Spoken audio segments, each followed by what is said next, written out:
Dambidollootti ni hidhamuu jalqabe. Yeroo jalqabaatti Dambidollootti kan na hidhe eenyudha yoo jenne OPDO. Gaafa sana kan biirootti na waame, kan mana hidhaatti na erge, kan fuudhee na geesse, mana hidhaa keessa kan na kaa'e TPLF otoo hin taane OPDO.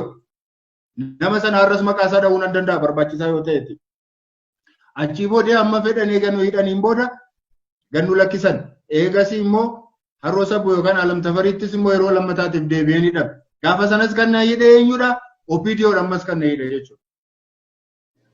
Amma fedhan eeganuu hidhaniin booda uummatatti nu dhiyeessanii namichi kun homaan hin goone jedhee uummati amma nuuf gada lakkifamu jennaan ganna lakkisan. Guyyaa tokko immoo lama na bulchanii amma immoo deebisanii achii fuudhaniitu lafa namni hin agarre laga ceesisanii kaampii waraanaa keessatti immoo deebisanii na hidhan. Ammas kan kana godhe OPDO dhuma. Isaan booda immoo maaltu ta'e? Eegan Adaamaa eegatiin gara Adaamaatti jijjiiramaan eegan dhufee booda immoo Adaamaadhaa barattoonni maaliif teessoon caffee Oromiyaa maaliifiti Finfinneeti gara Adaamaatti maaliif jijjiiramaa jedhanii barattoonni kolleejjii keenya baratan fincila tokko yeroo isaan kaasan nuunnu qoratanii isintu kana goosisa jedhanii kolleejjii sanaatti nama 19 nu ari'an. Gaafa sana kan nu qorate OPDO Oromoodha. Kan achii nu ari'e diiniin xalaa nu kennee nu ari'e Oromoodha.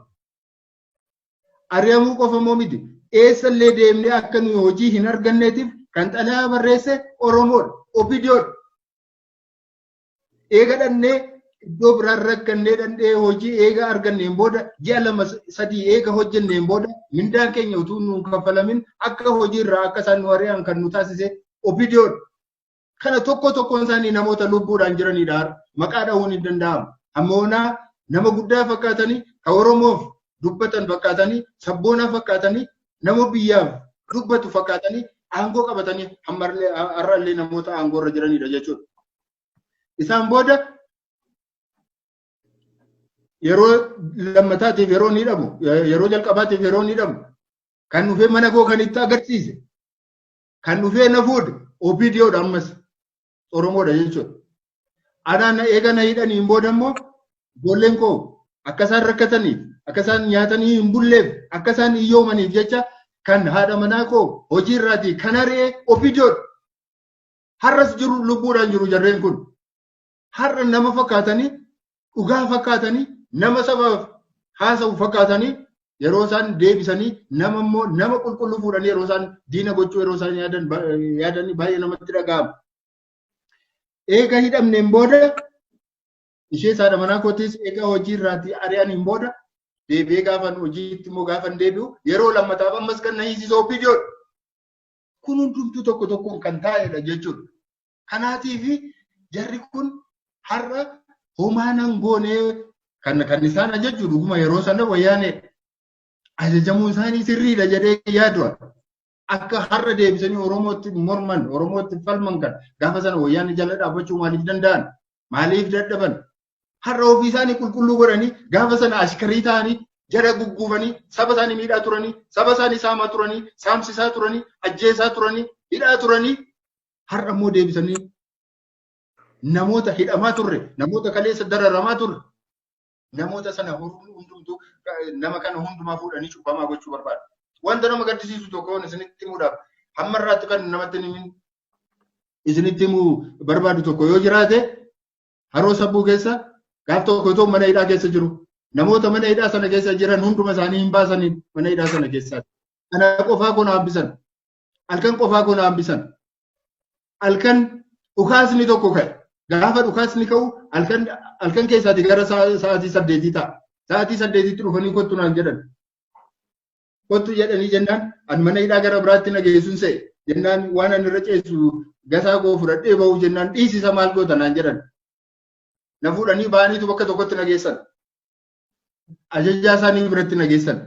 Ajajaa isaan gaafa sana biratti na geessan hamba har'a him yoo naan jedhan maqaa isaa himuu nan danda'a. Eenyu akka inni ta'e. OPDO namichi kun irras lubbuudhaan jira. Isatti na geessan. Isatti gaafa na geessan maaliif fiddanii jedhe namichi dhugaatii dhugee rafeera guyyaa isaa ayyaana ture. Maaliif fiddan namicha kana jennaan kunoo abaawwatu dhufee addanaati dhukaasa nutti banee mana hidhaa cabsee baasisuudhaaf jedhee jennaan finnee dhufnee jedhan. Maaliif gara koo fiduree jedheen. Situ ajajatti kenna kaa eessatti akka geessinu nutti mii maal akka goonu nutti mii jedhan. Jennaan maal jedha? Anaan maal gaafa ture jedheen achi kun achi gadi baaftanii akka gootan hin gootaniidhaan jedheen. Maal jetteedhaan ammas achi gadi baasaatii akka beektan godhaa jedheen. Jennaan na fuudhanii ba'an. Inni tokko na dura deema lama sadii immoo na booddee deemu baatirii qabanii deemu. Halkan sa'aatii 8 sa'aatii 8 na fuudhanii kaanii hamma sa'aatii 10tti caakkaa keessa na deemsisan. Caakkaa tokko keessa na deemsisanii dhaqanii taa'ii naan jedhan. Jilbeenfadhu naan jedhan. Caakkaa keessa jechuudha.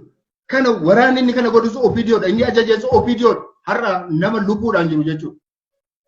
Jennaan taa'ii naan jedhan narraa siqanii baatirii natti qaban inni tokko wanni natti qabeera natti qiyyaafateera. Booddee achi keessaatii inni tokko baheetu sila warri achi keessa duraan wayi tokko sakattaa wayiif warri ba'an duraan dhukaasi waan tureef dhukaasa sanaaf jecha maal dhukaasi sun maalirraa akka madde maal akka ka'e isa adda baasuudhaaf namoota ba'antu jiru. Isaan ba'anii maal goota maal gochaa jirta jedhanii gaafatan. Jennaan jaalabalutu tarkaanfii fudhadhu nuun jennaan finnee dhufne jedhan. Tarkaanfii maalii jedhee gaafateen?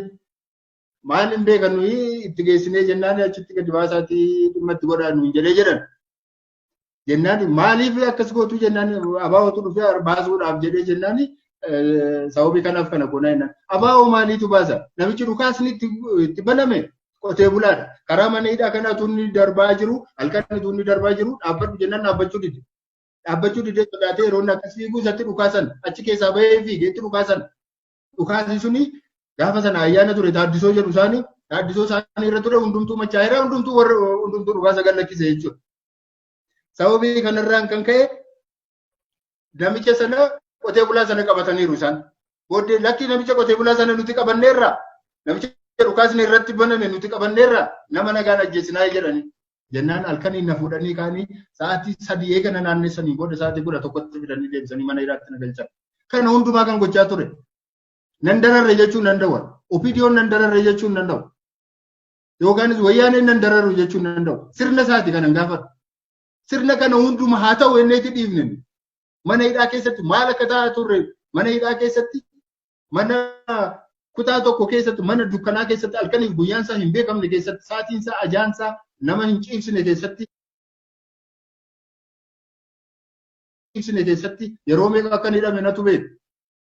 Kana hunduma dararaan narra hin geenye jechuun danda'u. Garuu wanti darbeera. Kana hundumaa keessa akka waan cubbuu hin qabneetti cubbamoonni harki isaanii dhiigaan guutu. Akkamitti waa'ee namaa haasa'uu danda'u? Mooraalii maaliin nama dura dhaabbatanii waa'ee Oromummaa haasa'uu danda'u? Kaleessa Oromoo ajjeesaa turanii har'a utoo ajjeesaa